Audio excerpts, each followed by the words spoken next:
Hi students, welcome to IK Academy. இதோட நம்ம என்ன பார்க்க போறோம் அப்படின்னு பாத்தீங்கன்னா எஸ்ஏ எக்ஸாம் நோட்டிபிகேஷன் அறிவிப்பு எப்ப வரப்போகுது அப்படிங்கிற குழப்பமே இனிமேட்டுக்கு வேணாங்க. 3 மாசம் தான் டைம். நான் சொல்றேன் உங்களுக்கு 3 மாசத்துல எக்ஸாம்க்கான சிலபஸை எப்படி நம்ம படிச்சு முடிக்க போறோம்.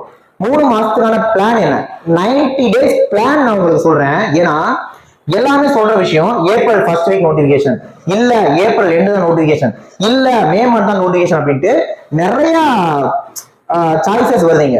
ஓகேவா, நிறைய பாசிபிலிட்டிஸ் இருக்கு. அப்படிங்கிறப்ப நான் ஒரு பக்காவான பிளான் உங்களுக்கு போட்டு தரேன். ஓகேவா, நோட்டிபிகேஷன் எப்பெல்லாம் வர வாய்ப்பு இருக்கு, எக்ஸாம் எப்பெல்லாம் வர வாய்ப்பு இருக்கு. ஏன்னா எல்லாம் சொல்லுமா ஏப்ரல் ஃபர்ஸ்ட் வீக் நோட்டிபிகேஷன் வருதுன்னு வச்சுக்கோங்க, எக்ஸாம் ஜூலை செகண்ட் வீக்ல வச்சிருவாங்க. இப்ப எக்ஸாம் ஜூலை செகண்ட் வீக்ல வைக்கிறாங்க அப்படின்னா இப்ப நம்ம வந்து பாத்தீங்கன்னா மார்ச் எண்ட்ல இருக்கும். மார்ச் எண்ட்ல நிக்கிறோம் கரெக்டா. அப்ப April end, May end, June end. June end ஆறுது, அது ஜூன் எண்டுக்கு 3 மாசம் டைம் இருக்கு இப்பல இருந்து. சோ மினிமம் ஏப்ரல் ஃபர்ஸ்ட் வீக்ல விரைவில் நோட்டிபிகேஷன் வந்தா கூட ஜூலை செகண்ட் வீக் எக்ஸாம். அப்ப 3 மாசத்தை தாண்டி ஒரு 10 நாள் 15 நாள் நமக்கு கையில இருக்கும். இது குறைஞ்சபட்ச நாட்கள். குறைஞ்சபட்சம் பாத்தீங்கன்னா இதான் பாசிபிலிட்டி. அப்படிங்கிறப்ப நான் வந்து ஒரு 3 மாசத்துல ஒட்டுமொத்த சிலபஸையுமே படிச்சு முடிக்கிறதுக்கு ஒரு பக்காவான பிளான் நான் வீடியோ கொடுத்துறேன். சரிங்களா? ஏன்னா நான் திரும்ப எல்லா வரையுமே சொல்றது, நமக்கு தேவை இந்த நோட்டிபிகேஷன் இல்ல, இந்த டைம்ல நோட்டிபிகேஷன் வந்தா இந்த டைம்ல எக்ஸாம் வைப்பாங்க.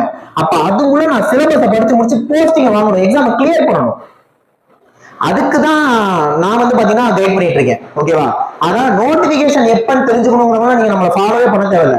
எனக்கு எக்ஸாம்ல கிளியர் பண்ணுமா, என்னை நம்பி ஃபாலோ பண்ணுங்க, நான் உங்களை பக்காவா கைட் பண்ணி கூட்டு போறேன் எக்ஸாமுக்கு. புரியுதுங்களா? ஏன்னா எல்லாருமே வந்து பாத்தீங்கன்னா இப்ப ஏப்ரல் ஃபர்ஸ்ட் வீக் நோட்டிபிகேஷன் வந்துருச்சுன்னு நான் சொன்ன மாதிரி வந்துச்சு பாத்தீங்களா அப்படிம்பாங்க. ஒருவேளை ஏப்ரல் ஃபர்ஸ்ட் வீக் நோட்டிபிகேஷன் வரல அப்படின்னா நாங்க சொன்ன மாதிரி வராதுன்னு அப்படின்றாங்க. நான் சொல்றேன் 2024 ஜூன்ல நோட்டிபிகேஷன் வரும் ஒட்டுமொத்த தமிழ்நாடு சொன்னோம். நானும் சொன்னேன், டிஎன்எஸ் சொன்னாங்க, யார் சொல்றதுமே இங்க நடக்கல. ஓகேவா, அதனால நோட்டிபிகேஷன் எப்ப வருங்கிறத தூக்கி ஓரம் கட்டி வச்சுட்டு இப்ப நோட்டிபிகேஷன் வர வாய்ப்பு இருக்கு. அப்ப இந்த மாதிரி நோட்டிபிகேஷன் இந்த மாதிரி எக்ஸாம் வந்துடும். அப்ப குறைஞ்சபட்சம் எக்ஸாமுக்கு ஒரு 100 நாளுக்கு மேல இருக்கு. 90 நாள்ல சிலபஸை முடிக்கிறோம். அடுத்து ஒரு 10 இருந்து 15 நாள் ரிவிஷன் பண்றோம். இதுதான் என்னோட பிளான். இதை கரெக்டா ஃபாலோ பண்ணுங்க.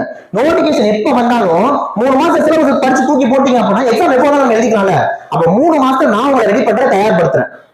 அதுக்கு நான் பிளான் சொல்ல போறேன். ஓகேவா, அது மாதிரி ஒரு சின்ன அலிகேஷன். எல்லாரும் சொல்லுமா April first week notification, July second week exam.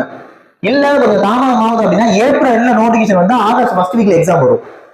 இல்ல இந்த கேஸ்லாம் முடிஞ்சு ட்ரைனிங்லாம் ஸ்டார்ட் ஆன பிறகு அப்புறம் தான் நோட்டிபிகேஷன் வரப்போகுது அப்படின்னா மேல நோட்டிபிகேஷன் வந்து ஆகஸ்ட் எண்ட்ல தான் எக்ஸாம் வரும்.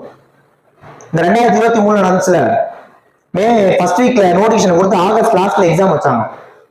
இல்ல ரொம்பவே லேட் ஆகுது, 2024 சொன்னாங்க பாருங்க ஜூன் மாதம் வெளியிடப்படும் அப்படின்ட்டு. அது மாதிரி ஒருவேளை இந்த வருஷம் ஜூன் மாசம் நோட்டிபிகேஷன் வருது அப்படின்னா செப்டம்பர் அக்டோபர்ல எக்ஸாம் இருக்கும். அப்ப எப்படி கணக்கு போய் பார்த்தாலும் minimum July second week exam, maximum September October exam. அப்ப இதுக்கு நடுவில் எக்ஸாம் இருக்கும். நான் சொல்றேன் ஜூன் எண்டுக்குள்ள நான் உங்களை சிலபஸை முடிக்க வைக்கிறேன். ஓகே, சோ இதான் விஷயம். அதனால எஸ்ஐ கிளியர் பண்ணுச்சுன்னா நம்ம சேனலை சப்ஸ்கிரைப் பண்ணி பாருங்க, வீடியோ லைக் பண்ணுங்க, கமெண்ட் பண்ணுங்க, ஷேர் பண்ணுங்க. வீடியோக்குள்ள போயிடலாம். வீடியோக்குள்ள போறதுக்கு முன்னாடி எஸ்ஐபிசிக்கு நம்ம அட்மிஷன் போயிட்டு இருக்குங்க. ஆல்ரெடி டெஸ்ட் பேட்ச் எல்லாம் போட்டிருக்கோம். இப்போ ஃபீஸ் ரொம்ப கம்மி பண்ணியிருக்கோம். ஏப்ரல் ஃபர்ஸ்ட் வீக்ல ஒரு நியூ டெஸ்ட் பேட்ச் ஆரம்பிக்கிறோம். ஓகேவா, டிசிஎஸ்ஐ ரெண்டுக்குமே ஏப்ரல் ஃபர்ஸ்ட் வீக் ஒரு நியூ டெஸ்ட் பேட்ச் ஆரம்பிக்கிறோம். பிசிக்கு ஆன்லைன் டெஸ்ட் வந்தீங்கன்னா ஃபீஸ் 699 தான். எஸ்ஐக்கு ஆன்லைன் டெஸ்ட் வந்தீங்கன்னா ஃபீஸ் 699. ஆனா நீங்க 699 பே பண்ணி எஸ்ஐ டெஸ்ட் பேட்ச் வந்துட்டீங்கனாலே உங்களுக்கு பிசி டெஸ்ட் பேட்சும் இலவசம். இதுக்கு முன்னாடி இந்த 2 டெஸ்ட் பேட்ச் சேர்ந்து உங்களுக்கு 999 ஃபீஸ் வச்சிருந்தோம். இப்ப 699 நீங்க பே பண்ணாலே உங்களுக்கு எஸ்ஐ டெஸ்ட் வந்துடும், பிசி டெஸ்ட்டும் வந்துடும். ஆன்லைன் டெஸ்ட் பொறுத்த வரைக்கும் பிடிஎஃப் தான். ஓகேவா, கொஸ்டின் பிடிஎஃப் வந்து ஆன்சர் பிடிஎஃப் வந்துடும், நீங்க பாத்துக்கலாம். எஸ்ஐ பொறுத்த வரைக்கும் டெஸ்ட் பைலிங்குவல். எஸ்ஐ பொறுத்த வரைக்கும் கொஸ்டின் தமிழ்ல இங்கிலீஷ்லயும் இருக்கும், பிசி டெஸ்ட் தமிழ்ல மட்டும் தான் இருக்கும். சேம் டைம் நீங்க டெஸ்ட் பேட்ச் வந்தீங்க அப்படின்னா அந்த டெஸ்ட்ல இருக்கக்கூடிய சைக்காலஜி, உளவியல் இருக்குல்ல, மேத்ஸ், ரீசனிங், அதுக்கான எக்ஸ்பிளனேஷன் ரெக்கார்ட் வீடியோவா கொடுத்துருவோம். எஸ்ஐ பொறுத்த வரைக்கும் மொத்தம் 50 டெஸ்ட், ஒரு டெஸ்ட் 140 கேள்விகள், அப்ப 7000க்கும் மேற்பட்ட கேள்விகள் கவர் ஆகும். பிஜி டெஸ்ட் பொறுத்த வரைக்கும் மொத்தம் 35 டெஸ்ட், ஒரு டெஸ்ட் 70 கேள்விகள், அப்ப 2600க்கும் மேற்பட்ட கேள்விகள் கவர் ஆகும். ஓகேவா, எஸ்ஐ டெஸ்ட் சிலபஸ் வைஸ் தான் இருக்க போது, ஆனா அதுக்கான பேக் டு ஸ்டடி ஷெட்யூல்ல இருக்கும். அதை பார்த்து நீங்க படிச்சுக்கலாம். பிசி டெஸ்ட் புக் வைஸ் தான் இருக்கும். சார் அப்ப எனக்கு புக் வைஸ் டெஸ்டும் தேவை, சிலபஸ் வைஸ் டெஸ்டும் தேவை, 2 டிஃபரெண்ட் டெஸ்ட் பேட்ச் எனக்கு வேணும், 2 in 1 வேணும் அப்படின்னா நீங்க இந்த டெஸ்ட் பேட்ச் ஜாயின் பண்ணிக்கோங்க. 699 தான் ஃபீஸ், 2 டெஸ்ட்மே கொடுத்துருவோம். ஓகேவா, அதே டெஸ்ட் ஆஃப்லைன் வந்து எழுதணும்னா பிசிக்கு 1,999, எஸ்ஐக்கு 2,500, ரெண்டு சேர்ந்தா 3,999. ஆஃப்லைன் டெஸ்ட் வந்தீங்கன்னா உங்க டெஸ்ட் கொஸ்டின் பிரிண்ட் அவுட் எடுத்து கொடுத்துருவோம் வித் OMR. ஓகே, அதே மாதிரி நீங்க ஆஃப்லைன் டெஸ்ட் வந்தீங்கனாலே உங்களுக்கு ஆன்லைன் டெஸ்ட்டுக்கான ஆக்சஸ் ஃப்ரீயா கொடுத்துருவோம். ஆன்லைன் கோர்ஸ் எடுத்தீங்கன்னா ஃபீஸ் 1,999. ஓகேவா, இந்த கோர்ஸ் எடுக்கிறவங்களுக்கு இந்த 2 டெஸ்ட் பேட்சும் ஃப்ரீயா வந்துடும், நம்மளோட பிடிஎஃப் மெட்டீரியலும் ஃப்ரீயா வந்துடும். இது இல்லாம ஆன்லைன் கோர்ஸ்ல ரெக்கார்டட் வீடியோஸ் கொடுத்துருவோம், கிளாஸ் எல்லாமே ரெக்கார்ட் வீடியோஸ் கொடுத்துருவோம், ஃபுல் சிலபஸ் கம்ப்ளீட் பண்ணிடுவோம். ஓகேவா, மெட்டீரியல் கொடுக்குறீங்க சார், அதே மாதிரி ஜிஎஸ் மட்டும் தான் கவர் ஆக போகுது. பிடிஎஃப் வேணா 699, புக்கா வேணா 999. ஓகே, மெட்டீரியல் பொறுத்தவரை தமிழ் இங்கிலீஷ் ரெண்டுமே அவைலபிள், நீங்க எது வேணா வாங்கிக்கலாம். ஓகேவா, சோ இதுல எது ஜாயின் பண்ணனாலும் 7708 97282 இந்த மாதிரி கான்டாக்ட் பண்ணி ஜாயின் பண்ணிக்கோங்க. இப்போ வாங்க 90 நாளுக்கான பிளான் போயிடலாம். நான் இந்த 90 நாள் பிளானை 15 நாள் 25 நாள் பிரிச்சிருக்கேன். அதான் 15 நாள் 25 நாள். நெக்ஸ்ட் ஒரு கேள்வி கேட்பீங்க, சார் 90 டேஸ் பிளான் இருக்குல்ல, இது ஆல்ரெடி படிச்சவங்களுக்கு யூஸ் ஆகுமா இல்ல புதுசா படிக்க வரவங்க யூஸ் ஆகுமா? எல்லாருக்குமே யூஸ் ஆகும். ஆல்ரெடி படிச்சு முடிச்சவங்களும் இந்த 90 நாள் பிளானை ஃபாலோ பண்ணுங்க, புதுசா படிக்க வரவங்களும் இந்த 90 நாள் பிளானை ஃபாலோ பண்ணுங்க. என்னன்னா ஆல்ரெடி படிச்சு முடிச்சவங்க இந்த பிளானை வந்து ஒரு நாளைக்கு 2 மணி நேரம் 3 மணி நேரம் ஒதுக்கி கூட உங்களால பண்ணிட முடியும். புதுசா படிக்க வரவங்க ஒரு நாளைக்கு 8 மணி நேரம் 10 மணி நேரம் எடுத்து பண்ற மாதிரி இருக்கும். புதுசா படிக்க வரவங்களுக்கு படிக்கிறது தான் பிரதான வேலை. ஆனா ஆல்ரெடி படிச்சு முடிச்சவங்க எங்கேயும் நீங்க ஒரு வேலைக்கே போறீங்க, ஜாப் போயிட்டு இருக்கீங்க, வேற ஏதாவது கமிட்மெண்ட் இருக்கீங்கனாலுமே கூட நீங்க அதையும் பண்ணிக்கிட்டே இந்த பிளானை ஃபாலோ பண்ணிட முடியும். ஏன்னா நீங்க நம்ம ஆல்ரெடி படிச்சிட்டோம்ல. அப்ப என்னன்னா இந்த புதுசா படிக்க வரவங்களும் இதை ஃபாலோ பண்ண போறாங்க, ஆல்ரெடி படிச்சவங்களும் இதை ஃபாலோ பண்ண போறீங்க. ஆனா நீங்க ஷார்ட் அண்ட் கிறிஸ்பா உங்களுக்கு ஆல்ரெடி தெரியும்னாலும் ஃபாஸ்டா பண்ணிடுவீங்க. அப்போ ஒரு நாளைக்கு 2 மணி நேரம் 3 மணி நேரம் உட்காந்தா கூட உங்களால பண்ணிட முடியும். ஆனா புதுசா படிக்க வரவங்க ஒரு 8 மணி நேரம் 10 மணி நேரம் ஒரு நாளைக்கு உட்காந்தாங்கன்னா இதை பண்ணிட முடியும். அப்ப எல்லாருக்குமான பிளானா தான் இருக்க போகுது. ஓகே, சோ 15 நாள் 25 நாள் பிடிச்சிருக்கேன். முதல் 15 நாள் என்ன பண்ண போறோம் அப்படின்னா, இது வந்து எஸ்ஐ எக்ஸாம், இதான் பேஸ்மெண்ட். சைக்காலஜிக்கும் இங்கிலீஷ்க்கும் full and full previous questions நீங்க பார்க்கணும், ஒர்க் அவுட் பண்ணி பார்க்கணும். இந்த 15 நாளைக்குள்ள நான் சொல்ற விஷயம் நீங்க பண்ணிடணும். Psychology English previous question. Sir previous question என்ன சார் பண்ணுது அப்படின்னா, எஸ்ஐ பிசி ரெண்டையுமே கையில் எடுத்துக்கோங்க. ஏன்னா பிசில 2022க்கு முன்னாடி வரைக்கும் பிசி கொஸ்டின்ல இங்கிலீஷ் இருந்தது.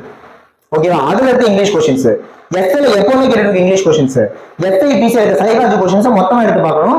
எஸ்ஐக்கு 2023 கொஸ்டின் எடுத்துக்கோங்க, 2022 எடுத்துக்கோங்க, 2019 எஸ்ஐ, 2015 எஸ்ஐ எடுத்துக்கோங்க. பிசிக்கு 2023, 2022, 2020, 2019, 2018 இந்த கொஸ்டின் எடுத்துக்கோங்க போதும். இதை மொத்தமா psychology English previous questions work out பண்ணிடணும். இது எல்லாமே 15 நாள் பண்ண முடியுமானா கண்டிப்பா முடியும். நான் தான் சொல்றேன், ஆல்ரெடி படிச்சவங்க இதை ஜுஜுபே தட்டி விட்டுருவீங்க. புதுசா படிக்க வரவங்க ஒரு 8 நாள், அதாவது ஒரு 8 மணி நேரம் 10 மணி நேரம் டைம் எடுத்துக்கோங்க. இந்த 15 நாள் இல்லை, எல்லா நாளுமே. பட் இந்த 15 நாளுக்குள்ள இதை பண்ணிடணும் ஃபர்ஸ்ட் ஆஃப் இந்தியஸ்ல. நெக்ஸ்ட் தமிழ் புக்ல நியூ புக் மட்டும் தான், அதுல 6ல இருந்து 10 வரைக்கும் கூடிய இலக்கணம் மட்டும் படிங்க. அப்புறம் அந்த 6ல இருந்து 10ல இருக்கக்கூடிய புக் பேக் பாக்ஸ் ஃபுல்லா படிக்கணும். இலக்கணம், செய்யுள், உரைநடை எல்லாமே. பட் தமிழ்ல கேட்ட ப்ரீவியஸ் கொஸ்டின்ஸ் டிஎன்யூஎஸ்ஆர்பில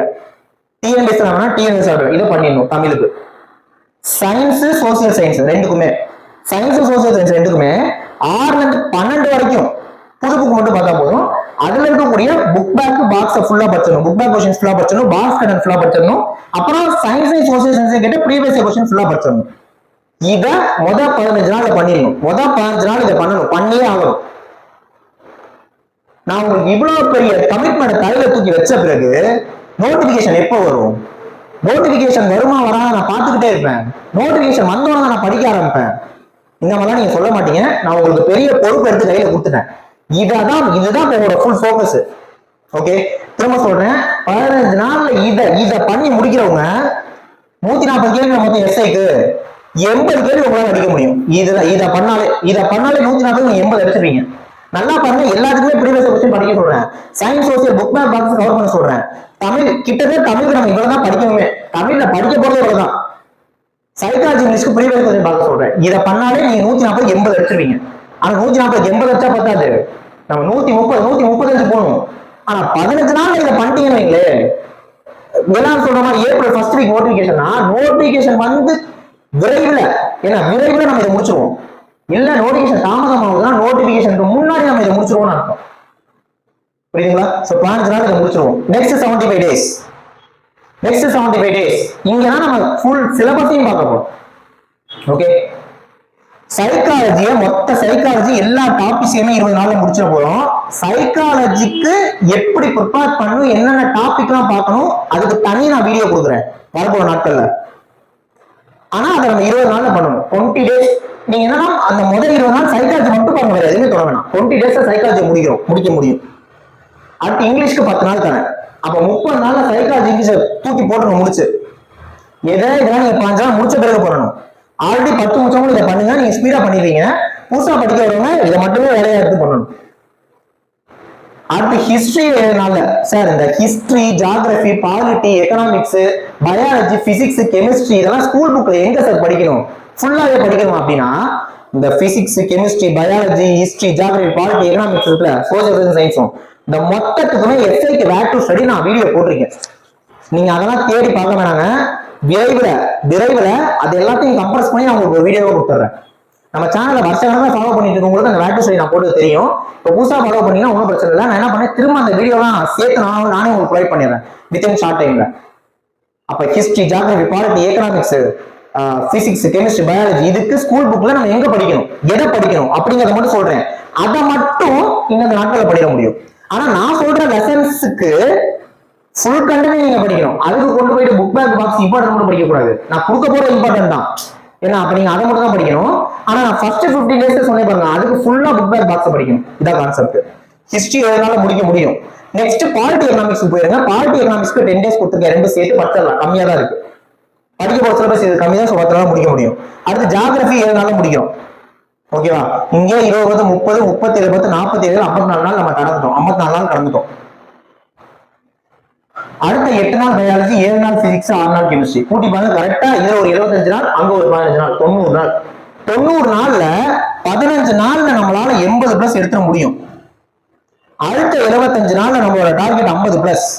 130+, 135 வரைக்கும் நீங்க ஜூன் எண்டுக்குள்ள தயாரா இருக்கணும். ஜூன் எண்டுக்குள்ள தயாரா இருக்கணும். அப்பதான் ஜூலைல எக்ஸாம் வச்சாலும், ஆகஸ்ட்ல வச்சாலும், செப்டம்பர் வச்சாலும், அக்டோபர் வச்சாலும் நம்ம கிளியர் பண்ண முடியும். ஓகேவா? ஜூலைல எக்ஸாம் தான் ரிவிஷன் பண்ற டைம் கொஞ்சம் கம்மியா இருக்கும். சரசரசா ரிவிஷன் பண்ற மாதிரி இருக்கும். எக்ஸாம் தள்ளி போக இப்ப சொல்லுங்க, எக்ஸாம் தள்ளி போக நமக்கு ரிவிஷன் பண்றதுக்கான டைம் அதிகமா கிடைக்கும். ஆனா 3 மாசம் சிலபஸ் முடிக்கணும். சார் கன்னட ஜிகே விட்டிங்களே சார்னா, எஸ், அந்த ரிவிஷன் பண்ற டைம்ல நம்ம கன்னட ஜிகேவும் படிச்சுக்கலாம். மொத்தத்துல ஜூன் எண்டுக்குள்ள நான் சொல்ற விஷயத்த பண்ணி முடிக்கணும். நீங்க இப்ப இருந்து ஆரம்பிங்க. ஓகே? அதனால ஏப்ரல் ஃபர்ஸ்ட் வீக் நோட்டிபிகேஷன் வருமா ஃபோக்கஸ் பண்றதோட July second week exam, June எண்டுக்குள்ள நான் சிலபஸ் முடிக்கிறேன்னு உட்காருங்க. சரிங்களா? இன்னமேட்டுக்கு என்னோட ஷெட்யூல் என்ன அப்படின்னா, இந்த மொத்த வேர் டு ஸ்டடி கம்ப்ரஸ் பண்ணி ஒரு வீடியோவை தரேன்னு சொல்லியிருக்கேன், அதை கொடுக்குறேன். சைக்காலஜி, இங்கிலீஷ், மீதி விஷயங்களை எப்படி படிக்கணுங்கிறது வீடியோ தரேன். அடுத்து நிறைய கிளாஸஸ் நம்ம யூடியூப்லேயே போட போறோம். ஓகே? எஸ்ஐக்கு பொறுத்த வரைக்கும் நான் உங்களை கரெக்டாக கைட் பண்றேன். 90 நாள்ல முடிக்கிறோம். ஓகேவா? அப்ப ஏப்ரல் ஃபர்ஸ்ட் வீக் நோட்டிபிகேஷன் வந்தாலும் சரி, ஏப்ரல் ஃபர்ஸ்ட் வீக் நோட்டிபிகேஷன் வரலாம் சரி, ஜூன் எண்டுக்குள்ள நான் சிலபஸை முடிக்கிறேன். இதுதான் நம்மளோட டார்கெட். முடிச்சீங்கன்னா 2025 வேலையை வாங்கிடலாம். திரும்ப சொல்றேன், ஏப்ரல் ஃபர்ஸ்ட் வீக் நோட்டிபிகேஷன் வந்துருச்சுன்னா, நான் சொன்னேன் பாருங்க வந்துருச்சு, நான் சொல்லல பாருங்க வரல அப்படின்னு ஒரு செட் இருக்கும். நம்ம அந்த செட்ல இல்ல. நம்ம புடிச்சு புஷ் பண்ணி கொண்டு போய் ஜூன்ல நிப்பாட்டுறவங்கள சிலபஸை முடிக்கிறோம். ஜூலைல எக்ஸாம் வந்தாலும் தட்டுறோம், ஆகஸ்ட், செப்டம்பர், அக்டோபர் எப்ப எக்ஸாம் வந்தாலும் கவலை இல்லை, தட்டி தூக்கிடலாம். இது ஒரு ப்ராப்பர் பிளானா இருக்கும் உங்களுக்கு. சரிங்களா? அதனால நோட்டிபிகேஷன்லாம் குழப்பமே வேணாம். கேட்டுக்கு 3 மாசம் தான் டைம், தட்டி தூக்குறோம். ஓகே? இதை மட்டும் மைண்ட்ல வச்சுக்கோங்க. ஓகேவா? So as per April first week நம்ம அகாடமில கிளாஸஸ் நியூ பேட்ச் ஆரம்பிக்கிறோம். ஜாயின் பண்ணிக்கிறவங்க 77029728 இந்த மாதிரி கான்டெக்ட் பண்ணி நீங்க ஜாயின் பண்ணிக்கலாம். மொத்தத்துல இதுதான் பிளான், இதுதான் ஷெடியூல். இப்ப போல நோட்டிபிகேஷன் வர வாய்ப்பு இருக்கு, அப்ப போல எக்ஸாம் வர வாய்ப்பு இருக்கு. ஸோ இங்க ஆரம்பிச்சு இங்க முடிக்கணும் எக்ஸாம்க்கான ஷெடியூல். ஓகே? ஸோ சொல்லலாம் அப்படின்னு தான் வந்தேன். நெக்ஸ்ட் ஒரு முக்கியமான வீடியோல பார்க்கலாம். தேங்க்யூ.